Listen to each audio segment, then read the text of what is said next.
दर्शक महानुभावहरू नमस्कार। आज मिति विक्रम सम्वत 2080 साल जेठ 7 गते आइतबार ईस्वी सम्वत 2023 मे 21 तारिक। आजको शुभ बिहानीसँगै स्मार्ट खबरको न्युज अपडेटमा यहाँहरूलाई हार्दिक स्वागत छ। म आर्यन न्युपानी। सदाका दिन जस्तै आज पनि देश दुनियाँको ताजा अनि महत्त्वपूर्ण खबर अपडेट सहित तपाईमाझ उपस्थित भएका छौं। प्रस्तुत गरेको समाचार मन परेको छ भने कृपया यो भिडियोमा एउटा लाइक अवश्य गरिदिनु होला। पलपलको न्युज अपडेटका लागि हाम्रो यस युट्युब च्यानललाई सब्स्क्राइब गरी नजिकै आउने बेल आइकनलाई क्लिक गर्नुहोला। कहाँबाट हेर्दै हुनुहुन्छ अनि के कस्तो लाग्दैछ आफ्ना कुराहरू तलको कमेन्ट बक्समा कमेन्ट गर्नुहोला। आउनुहोस् दर्शक महानुभावहरू, आजका मुख्य समाचार सुरु गरौं। मुख्य समाचारका शीर्षकहरूबाट। सुदूरपश्चिममा 100 दिनमा सरकार विस्तार, मन्त्री परिषद अझै अपूर्ण। नक्कली भुटानी शरणार्थी प्रकरणलाई कमजोर पार्ने खेल, धेरै प्रमाण जुटिन। फ्री भिसा फ्री टिकट, मलमकी काउसो यसबारे महत्त्वपूर्ण जानकारी।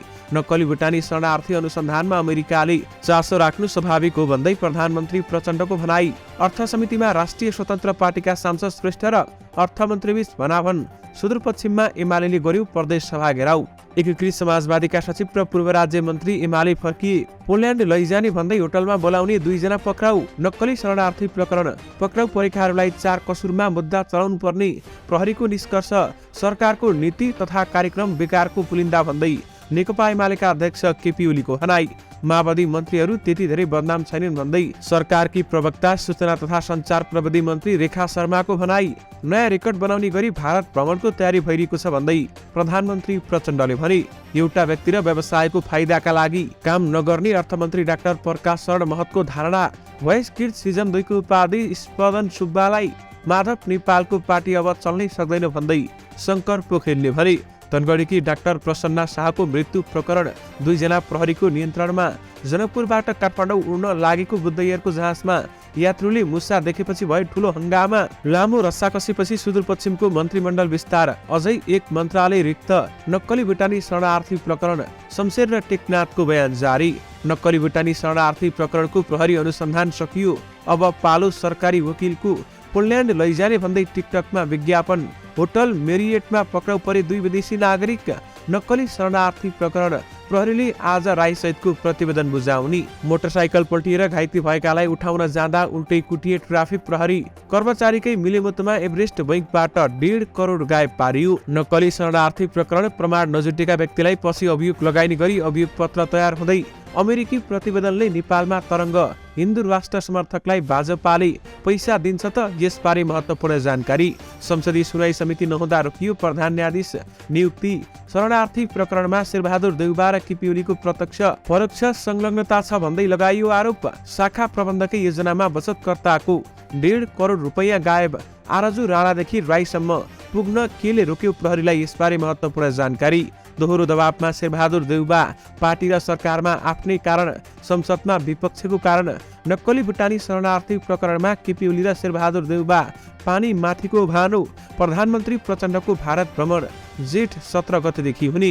भ्रष्टाचारको अन्त्य नभएसम्म देशलाई विकासको बाटोमा लैजान सकिँदैन भन्दै नेकपा एकीकृत समाजवादीका अध्यक्ष माधव कुमार नेपालको भनाई। पछिल्लो 24 घण्टामा 30 जनामा कोरोना संक्रमण पुष्टि, 1 जना भेन्टिलेटरमा। आज संसदमा प्रारम्भमै विचारहरू प्रस्तुत गर्नेछु भन्दै नेकपा एमालेका अध्यक्ष केपी ओलीको भनाई। नक्कली भुटानी शरणार्थी प्रकरणमा कसैले कसैलाई बचाउ गर्ने अवस्था छैन भन्दै सञ्चार मन्त्री शर्माले भनिन्। एमाले सांसदलाई केपी ओलीको निर्देशन, नीति तथा कार्यक्रम गतिलो छैन, विरोध गर्नु। रवि लामी छानेले 30 दिनमा देखाए आफ्नो कमाल, ल्याए पानी। रासपा सांसदको पोसाकप्रति केपी ओलीको प्रश्न। बाथरुमको र मिटिङ रुमको वस्त्र एउटै हुन्छ। नक्कली शरणार्थी बनाएर ठगी प्रकरणमा थप आरोपीको खोजी गर्दै प्रहरी। अब सुन्नुहोस् पुरा समाचार। प्रहरीले नक्कली शरणार्थी बनाएर अमेरिका पठाउने लोभमा करोडौं रकम ठगीमा संलग्न रहेका आरोपीको खोजी तीव्र पारेको छ। पक्राउ पूर्जी जारी भएका आरोपी सम्पर्कविहीन भएपछि खोजी तथा अनुसन्धानमा विशेष सावधानीका साथ टोली परिचालन गरिएको जिल्ला प्रहरी परिसर काठमाडौँले जनाएको छ। जाहेरीमा नाम किटान गरिएका कतिपय व्यक्तिका बारेमा थप प्रमाण संकलन गर्ने तथा पक्राउ पूर्जी जारी भएका आरोपीको खोजी कार्यमा प्रहरी टोली जुटेको परिसरका प्रहरी उपरीक्षक सीताराम रिजालले बताउनुभयो। उनले पूर्जी जारी भएका नेकपा एमालेका सचिव तथा पूर्व ऊर्जा मन्त्री टोपबहादुर रायमाझी प्रहरीको सम्पर्कमा नरहेको बताए। यसअघि पक्राउ परेका तत्कालीन गृहमन्त्री रामबहादुर थापाका सुरक्षा सल्लाहकार इन्द्रजित राईका छोरा निरजका बारेमा प्रहरीले कुनै जानकारी पाउन भने सकेको छैन। विशेष गरी नक्कली शरणार्थी बनाएर ठगी प्रकरणमा थप आरोपीको खोजी प्रहरीले गरिरहेको छ। नेकपा एमालेका अध्यक्ष केपी शर्मा ओलीले पोसाकको मर्यादा हुने भन्दै बाथरुमको वस्त्र र मिटिङ रुमको वस्त्र एउटै हुन्छ भन्दै प्रश्न गरेका छन्। एमालेको भातृ विद्यार्थी संगठन अनि राष्ट्रवियुले आयोजना गरेको कार्यक्रममा अध्यक्ष ओलीले केही समय अगाडि प्रतिनिधि सभा बैठकमा राष्ट्रिय स्वतन्त्र पार्टीका सांसद सुमना श्रेष्ठले लगाएको पोसाकको चर्चा भएपछि उनले यस्तो अभिव्यक्ति दिएका हुन्। उनले भने मर्यादित ठाउँमा मर्यादित पोसाक लगाउनुपर्छ। स्विमिङ पुलमा कस्ट्युम लगाउनु असभ्य मानिँदैन। स्विमिङ पुलमा लगाउँदा हुने पार्लियामेन्टमा किन नहुने भन्नुभयो भने त्यो शोभनीय हुँदैन। बाथरुमको वस्त्र र मिटिङ रुमको वस्त्र एउटै हुन्छ। स्वतन्त्रका नाममा यस्ता कुरा गर्नुहुन्न। धेरै उत्तालिएर किन यसो किन उसो भनेर नभनौ, फर्किएर गुफातिर नपुगौ भन्दै उनले भनेका छन्। यद्यपि राष्ट्रिय स्वतन्त्र पार्टीका सांसदको पोसाकप्रति केपी ओलीले प्रश्न गर्दै बाथरुमको र मिटिङको रुमको वस्त्र एउटै हुन्छ भन्दै प्रश्न गरेका हुन्।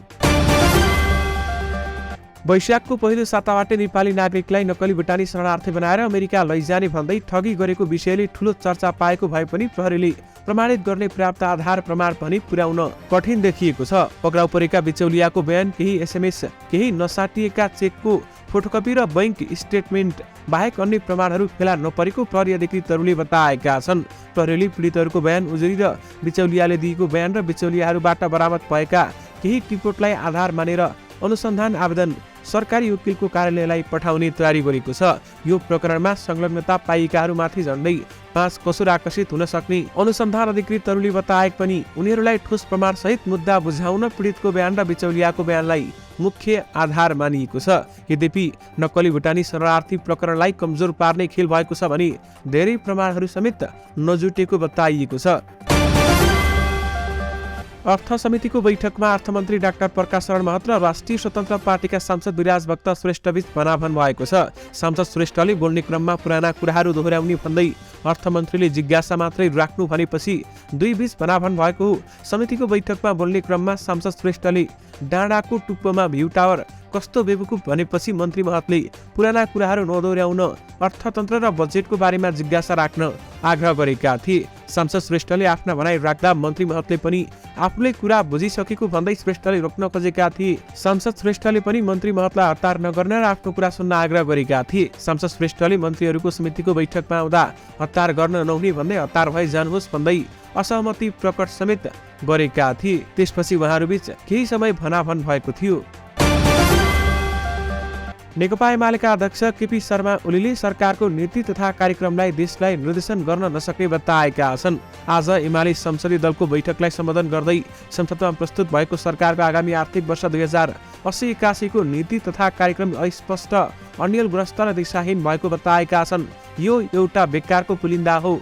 यसले देशलाई निर्देशित गर्न सक्दैन, नीतिगत हिसाबले निर्देशित गर्न सक्दैन, कार्यक्रमिक हिसाबले निर्देशित गर्न सक्दैन भन्दै उनले भने यो समर्थनयोग्य छैन, विरोधयोग्य छ भन्दै उहाँले बताउनु भएको छ। त्यसैगरी आफ्ना सांसदहरूलाई संसदमा यसको विरोध गर्न समेत नेकपा एमालेका अध्यक्ष केपी शर्मा ओलीले निर्देशन दिनुभएको छ। प्रधानमन्त्री पुष्पकमल दाहाल प्रचण्डले नक्कली भुटानी शरणार्थी प्रकरण अनुसन्धानमा अन्तर्राष्ट्रिय शक्तिको हात नभएको बताएका छन्। आज एक कार्यक्रममा बोल्दै उनले नक्कली भुटानी शरणार्थी प्रकरण अनुसन्धान नेपाल सरकार र नेपाल प्रहरीकै सक्रियतामा अघि बढेको बताएका छन्। अन्तर्क्रियामा प्रधानमन्त्री दाहालले भुटानी शरणार्थी मामला अन्तर्राष्ट्रिय विषय भएको हुँदा नक्कली भुटानी शरणार्थी प्रकरण अनुसन्धानमा उनीहरूको चासो हुनु स्वाभाविक रहेको बताएका छन्। अधिकांश भुटानी शरणार्थी अमेरिकाले लगेको हुँदा यस प्रकरणमा अमेरिकाले चासो राख्नु अन्यथा नभएको उहाँको भनाइरहेको छ। त्यसैगरी प्रधानमन्त्री प्रचण्डले छिट्टै हुन लागेको भारत भ्रमणमा नयाँ रेकर्ड बनाउने गरी काम हुने दावी गरेका छन्। हामीलाई दबाब छ तर जनताको साथ छ, सरकारको काममा जनताको उत्साह देखिएको छ भन्दै उनले भने नयाँ रेकर्ड बनाउने गरी भारत भ्रमणको समेत तयारी भइरहेको छ भन्दै उहाँको भनाइ छ। दर्शक महानुभावहरू, रवि लामिछानेलाई एउटा ठूलो सफलता मिलेको छ। रवि लामिछाने भन्छन्, उपनिर्वाचनको परिणामले हाम्रो जिम्मेवारी थपेको छ। यस बीचमा हामी संगठन निर्माण र भावी योजनामा केन्द्रित रह्यौं। नीति तथा कार्यक्रम र बजेटले हाम्रा प्राथमिकताहरूलाई समेट्नु भनेर केन्द्रित भयौं। हाम्रा सांसदहरू निर्वाचन क्षेत्रमा पुग्न समेत भएनन्। म आफै पनि आफ्नो निर्वाचन क्षेत्रमा पुग्न सकिन, तर पनि दैनिक 100 नागरिक सहभागी भएर चितवनमा पानी ल्याउने कामलाई निरन्तरता दिँदै हुनुहुन्छ। मैले 100 दिन समय तोकेको थिएँ, आज 30 दिन पनि पुगेको छैन। जुगेडीको पानी रामनगर चौरमा आइपुगेको छ। यति चाँडै रामनगरसम्म पानी ल्याउन रात दिन नभनी खटिनुभएका सबैजना, विशेष गरी रामनगरका बासिन्दा र श्रमदान गर्नुहुने सम्पूर्ण चितवनका बासिन्दाहरूमा म विशेष धन्यवाद प्रकट गर्दछु। आज तपाईँ मैदानमा खटिँदा हामी यो देशको भविष्य निर्माण गर्न पाएका छौँ। भनेको दिनभित्र चितवनले पानी पाउँछ, भनेको समयमा देशले मुहार फेर्न सुरु गर्छ। बजेट अधिवेशन लगत्तै हामी मैदानमा देखिँदैछौँ। फरक शैली र जिम्मेवार ढङ्गमा भन्दै रवि लामिछानेले बताउनु भएको छ। नक्कली भुटानी शरणार्थी प्रकरणमा अनुसन्धानमा संलग्न प्रहरी सामु एउटा प्रश्न पेचिलो बनेको छ। यो प्रकरणमा नाम जोडिएका हाई प्रोफाइल व्यक्तिमाथि किन छानबिन अगाडि बढाइएन? आम सर्वसाधारणले बुझेका हाई प्रोफाइल भनिएकाहरू क्रमशः पूर्व प्रधानमन्त्री एवं नेपाली कांग्रेसका सभापति शेरबहादुर देउबाकी पत्नी आरजु देउबा, पूर्व गृहमन्त्री बालकृष्ण खाँड, हाल प्रहरी हिरासतमाकी पत्नी मन्जु खाँड, अख्तियार दुरुपयोग अनुसन्धान आयोगका प्रमुख आयुक्त प्रेम कुमार राई र नेकपा एमालेका उपाध्यक्ष रामबहादुर थापा बादल हुन्। यी सँगै प्रहरी अनुसन्धानमा अधिकृतको हवाला दिएर पूर्व प्रधानमन्त्री एवं नेकपा एमालेका अध्यक्ष केपी शर्मा ओलीका निजी सचिव राजेश बज्राचार्यको समेत नाम यो प्रकरणमा जोडिएको छ। तर प्रहरीले बज्राचार्यको हकमा पनि पक्राउ गरेर अनुसन्धान गरिहाल्ने प्रमाण भने फेला पारेको छैन। व्यक्तिको नाम जोडी पनि प्रमाण पुग्छ कि पुग्दैन? उनीहरूमाथि लागेको आरोप कसैले नाम पेलेकै भरमा पुष्टि हुने आधार के हो? वस्तुगत प्रमाणले पुर्जी नगर्दासम्म प्रहरीले अनुसन्धानको दायरामा ल्याउन मिल्छ कि मिल्दैन? यी र यस्ता अनेक प्रश्नका बीच प्रहरीले अनुसन्धान प्रक्रियालाई अगाडि बढाइरहेको छ।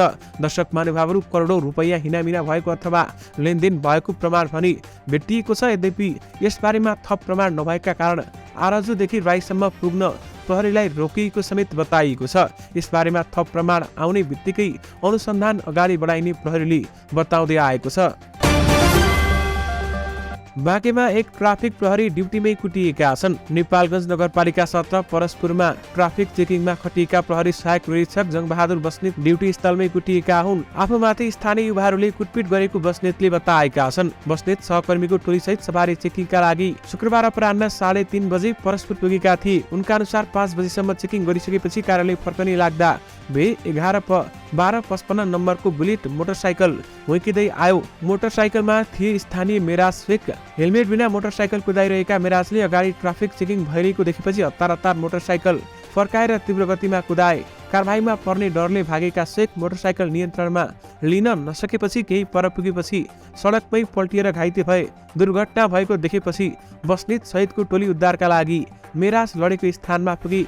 मोटरसाइकल सहित लडेका मेराजलाई उठाउन लागेको बेलामा त्यहाँ उपस्थित केही व्यक्तिले आफूमाथि आक्रमण गरेको प्रहरी सहायक निरीक्षक बस्नेतले बताउनु भएको छ। प्रहरी सहायक निरीक्षक बस्नेतसँगै गएका प्रहरी जवान मानबहादुर ठगुन्नाले आक्रोशित स्थानीयलाई सम्झाउने प्रयत्न गरेको, तर युवाहरूले हँसिया र बाँसका भाटाले आफूमाथि प्रहार गर्न थालेको बताएका छन्। स्थानीयले घरेलु हतियारले आक्रमण गर्दै लखेटेपछि उनीहरू सडकबाट तल रहेको खेततर्फ भागेका थिए। खेतमा खसेका दुवैलाई पुनः खेत लखेटिएको भिडियो समेत सार्वजनिक भएको छ।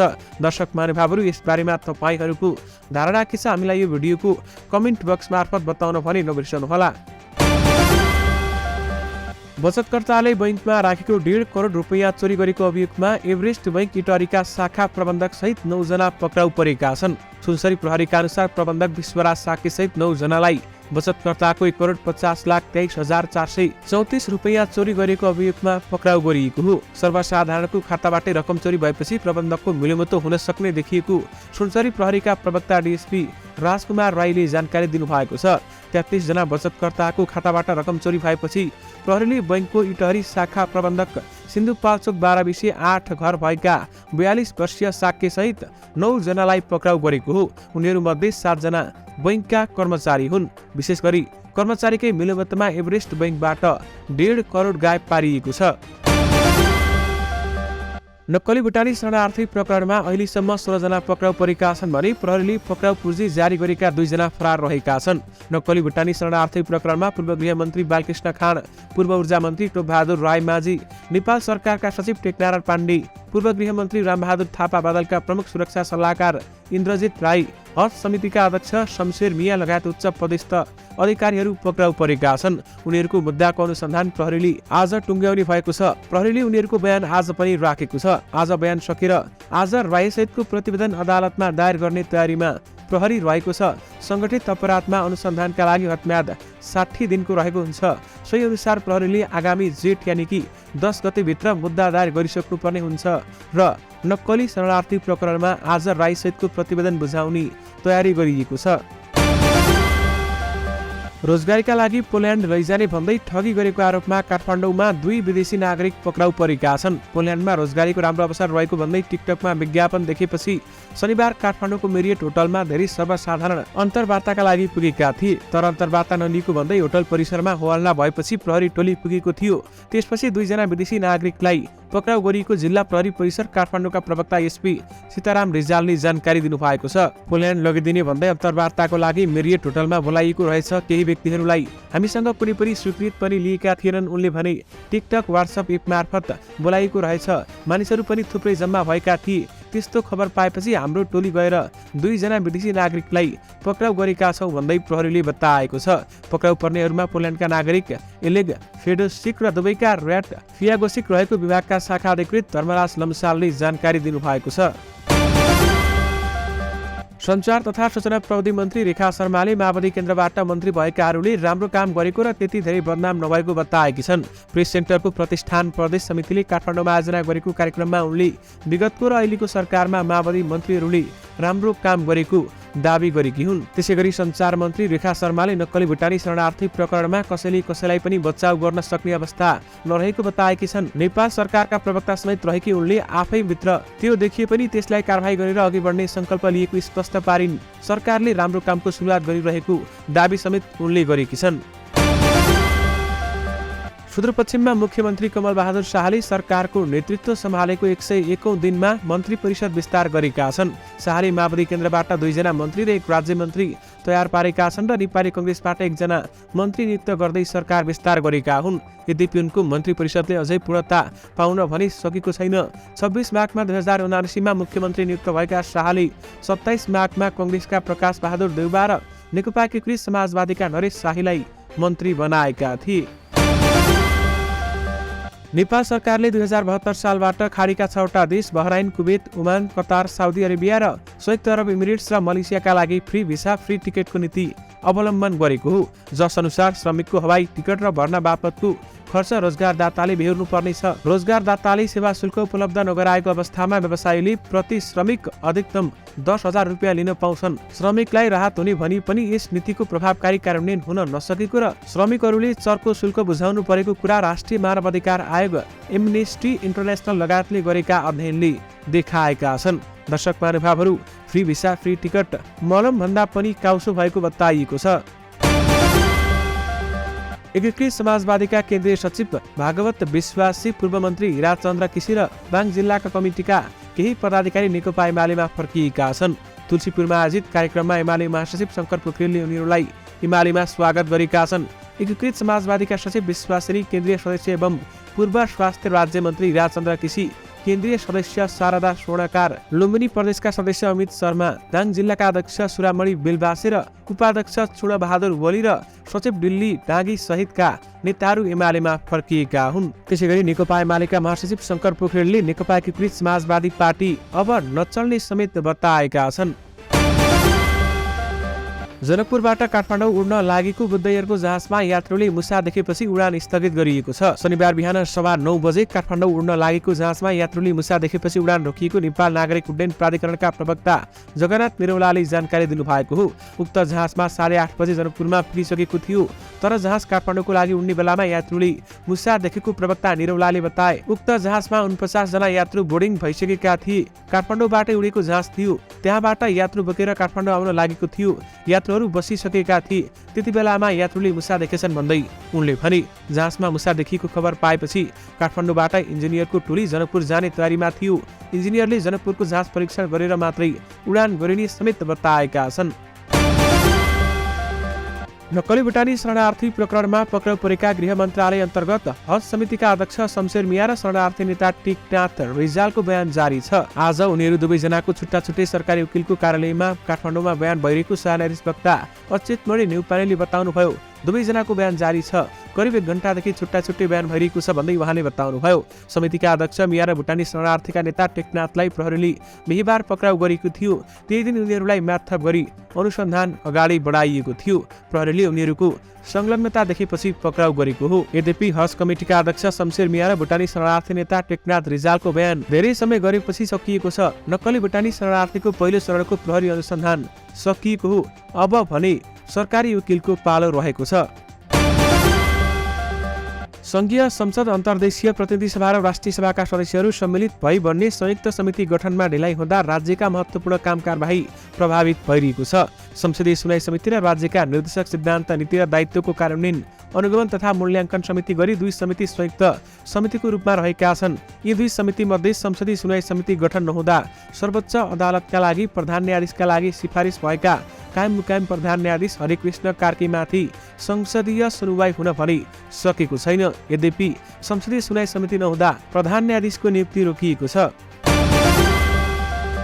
दर्शक महानुभावहरू, नक्कली शरणार्थी प्रकरणमा शेरबहादुर देउबा र केपी ओलीको प्रत्यक्ष परोक्ष संलग्नता छ भन्दै बताइएको छ। स्वास्थ्य र स्वभावका कारण पूर्व प्रधानमन्त्री एवं कांग्रेसका सभापति शेरबहादुर देउबा कम बोल्छन्, त्यो ठिकै छ, तर उनी कपटी बनेर अधर्मी पापी बनेर बारम्बार जवाबदेहिताबाट भाग्ने गर्छन्, त्यो ठिक छैन। उनले जवाब दिनुपर्छ।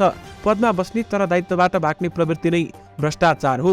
बोल्न नसकी लेखेर जवाब दिन मिल्छ, बोल्न लेख्न दुवै नसकी कर्म र व्यवहारबाट जवाब दिन मिल्छ। शेरबहादुर देउबाले नक्कली भुटानी शरणार्थी प्रकरणमा पक्राउ परेका कांग्रेस नेता एवं पूर्व गृहमन्त्री बालकृष्ण खानलाई पार्टीमा निलम्बन गरेर नबोली नखेली कर्मले जवाब दिन सक्थे, तर देउबा चरम गरी जिम्मेवार बनेर घनघोर मौनता साधिरहेका छन्। हालसम्म प्राप्त प्रमाणका आधारमा ठोकुवा गरेर भन्न सकिन्छ कि त्यो बेला प्रधानमन्त्री पदमा रहेका एमाले अध्यक्ष केपी ओली र कांग्रेस सभापति शेरबहादुर देउबा दुवैलाई शरणार्थीका नाममा ठगी धन्दा चलेको थाहा थियो। थाहा मात्र होइन, उनीहरूको प्रत्यक्ष परोक्ष यो कुकर्ममा संलग्नता नै थियो। ओली र देउबा दुवैजना प्रधानमन्त्रीको कुर्सीमा बसेर आफ्नै नागरिकलाई भुटानी शरणार्थी बनाउने र अमेरिका पठाएर रकम वसुल्ने धन्दामा होला प्रत्यक्ष, तर दुवैजना पार्टी प्रमुख हिस्सेदार बनेकै हुन् भन्दै बताइएको छ। दुवैजना प्रधानमन्त्रीको कुर्सीमा बसेर आफ्नै नागरिक बेचुवा हुन् भन्दै पावर न्युजले छापेको छ र साथमा यो न्युज 24 न्युजले छापेको छ। प्रधानमन्त्री पुष्पकमल दाहाल प्रचण्डले जेठको दोस्रो हप्तादेखि भारत भ्रमण गर्ने बताएका छन्। परराष्ट्र मन्त्रालय स्रोतका अनुसार प्रधानमन्त्री प्रचण्डको भारत भ्रमण जेठ 17 गतेदेखि 20 गतेसम्म हुने लगभग तय भइसकेको छ। त्यसको औपचारिक घोषणा हुन भने बाँकी छ। प्रधानमन्त्री प्रचण्डको भ्रमणको तयारीमा दुवै देश जुटेको छ। परराष्ट्र मन्त्रालयका प्रवक्ता सेवा लम्सालले भने दुवै देशको सहमतिमा चाँडै मिति तय हुने बताएकी छन्। नेकपा एकीकृत समाजवादीका अध्यक्ष माधव कुमार नेपालले भ्रष्टाचारको अन्त्य नभएसम्म देशलाई विकासतर्फ डोहोर्याउन कठिन हुने बताएका छन्। आज एक कार्यक्रममा बोल्दै पूर्व प्रधानमन्त्री समेत रहेका नेपालले सो कुरा बताएका हुन्। अध्यक्ष नेपालले राष्ट्रिय समस्याका रूपमा रहेको भ्रष्टाचारको अन्त्य गर्नु सरकारको पहिलो प्राथमिकता हुनुपर्ने जिकिर समेत गरेका छन् र उनले भ्रष्टाचारलाई निर्मूल पार्नु नै अहिलेको प्राथमिकता हुनुपर्नेमा जोड दिएका छन्। पछिल्लो 24 घण्टामा देशभर थप 30 जनामा कोरोना भाइरस कोभिड-19 को संक्रमण पुष्टि भएको छ। 944 जनाको नमुना परीक्षण गर्दा पीसीआर विधिबाट 14 जना तथा एन्टिजेन विधिबाट 16 जनामा कोरोना संक्रमण पुष्टि भएको हो। स्वास्थ्य तथा जनसङ्ख्या मन्त्रालयका अनुसार 13 जना संक्रमण मुक्त भएका छन्। यससँगै देशभर पीसीआर विधिबाट पुष्टि भएका सक्रिय संक्रमितको संख्या 89 पुगेको छ। अमेरिकाले सार्वजनिक गरेको अन्तर्राष्ट्रिय धार्मिक स्वतन्त्रता प्रतिवेदनले नेपालको राजनीतिक वृत्तमा तरङ्ग ल्याएको छ। भारतीय जनता पार्टी सम्बद्ध धार्मिक समूहले नेपालका नेतालाई हिन्दू राष्ट्र समर्थनमा बोल्न निरन्तर रकम उपलब्ध गराएको अमेरिकी प्रतिवेदनको दाबीमाथि बहस सुरु भएको छ। उक्त प्रतिवेदनले गत वर्ष जुन 9मा प्रतिनिधि सभाको बैठकमा सांसद भीम रावले सार्वजनिक रूपमै जिससलाई ईश्वरको संकेतका रूपमा प्रस्तुत गरिएको पाठ्य पुस्तकको आलोचना गरेको विषय पनि उल्लेख छ। रावलले पश्चिममा समुदायलाई ईसाई धर्म फैलाइरहेको र पश्चिममा प्रभावले प्राचीन हिन्दू धर्म र संस्कृतिमाथि धावा बोलेको धारणा राखेको उक्त प्रतिवेदनमा भनिएको छ। सो प्रतिवेदनमा उल्लेखित विषयबारेमा सोध्दा नेकपा एमालेका नेता रावलले अमेरिकी प्रतिवेदन अध्ययन गरिसकेको भए पनि नेपालमा हिन्दू धर्मको प्रचार गर्नुपर्ने अवस्था नरहेको हामीलाई बताए। नेपाल सनातन धर्म मान्ने अत्याधिक जनता भएको देश हो। यहाँ हिन्दू धर्मको प्रचार गरेर हिन्दू बनाउने अनौठो कुरा सुनियो भन्दै उनले भनेका छन्। यद्यपि अमेरिकी प्रतिवेदनले नेपालमा तरङ्ग मच्चिएको छ भने हिन्दू राष्ट्र समर्थकलाई भाजपाले पैसा दिन्छ भन्दै बताइएको छ। सुदूरपश्चिममा प्रमुख प्रतिपक्षी दल नेकपा एमाले रोस्टम घेराउ गरेपछि प्रदेश सभाको बैठक स्थगित भएको थियो। एमाले लामो समयपछि बैठक सञ्चालन भएकाले सबैले सुन्ने समयमा बोल्न पाउनुपर्ने भए पनि सभामुखले सांसदहरूलाई सुन्ने समय नदिएपछि संसदीय मर्यादा मिचेको भन्दै विरोधमा रोस्टम घेराउ गरेको हो। एमाले रोस्टम घेराउ गरेपछि सभामुख भीमबहादुर भण्डारीले केही बेरका लागि प्रदेश सभाको बैठक स्थगित समेत गरेका थिए। भोइस किड्स सिजन 2 को उपाधि स्पदन सुब्बाले जितेका छन्। शुक्रबार रातिको ग्रान्ड फिनालेमा टिम प्रमोद खरेलको समूहबाट प्रतिस्पर्धा गरेका उनले उपाधि चुमे। फिनालेमा सुब्बा सहितका 8 जनाले उपाधिका लागि प्रतिस्पर्धा गरेका थिए। विजयी सुब्बालाई हिमालय टेलिभिजन एचडी का अध्यक्ष धर्मराज भुसालले पुरस्कार समेत प्रदान गरेका छन्। उपाधि जितेका उनले 15 लाख रुपियाँ नगद प्राप्त गरे। भोइस किड्समा टिम प्रमोदको यो लगातार जित हो। धनगढीमा आफ्नै कोठामा झुन्डीको अवस्थामा मृत फेला परेकी डाक्टर प्रसन्ना शाह मृत्यु प्रकरणको विषयमा प्रहरीले 2 जनालाई नियन्त्रणमा लिएको छ। शुक्रबार मृतक शाहका परिवारले 2 जना विरुद्ध किटानी जाहेरी दर्ता गराएका थिए। सोही आधारमा प्रहरीले उनी विरुद्ध आत्महत्या दुर्सान मुद्दा दर्ता गरेर 2 जनालाई सोधपुछका लागि नियन्त्रणमा लिएको बताएको छ। नेकपा एमालेका अध्यक्ष केपी शर्मा ओलीले आज बस्ने प्रतिनिधि सभा बैठकको सुरुवातमै आफ्ना विचारहरू राख्ने बताएका छन्। आज एमाले संसदीय दलको बैठकमा बोल्दै ओलीले आज बस्ने प्रतिनिधि सभा बैठकको सुरुमा एमाले संसदीय दलको तर्फबाट विचारहरू प्रस्तुत गर्ने बारेमा संसदलाई जानकारी गराएका हुन् र आज म आफ्ना विचारहरू प्रस्तुत गर्नेछु भन्दै ओलीले बताएका छन्। अर्थमन्त्री डाक्टर प्रकाश शरण महतले आफूले एउटा व्यक्ति र व्यवसायको फाइदा नहेर्ने र समग्र अर्थतन्त्र राम्रो हुने गरी काम गर्ने बताएका छन्। आज प्रतिनिधि सभाको अर्थ समितिमा आगामी आर्थिक वर्षको बजेट र अर्थतन्त्र केन्द्रित छलफलमा उनले व्यक्तिगत र पार्टीगत स्वार्थमा काम नगर्ने बताएका हुन्। दर्शक महानुभाव, यससँगै तपाईँहरूमा आजका सबै मुख्य समाचारहरू राखिसकेका छौँ। फेरि पनि तपाईँहरूमा नयाँ मुख्य समाचारहरूको साथमा उपस्थित हुने नै छौँ। स्मार्ट खबर हेर्दै गर्नुहोला। नमस्कार।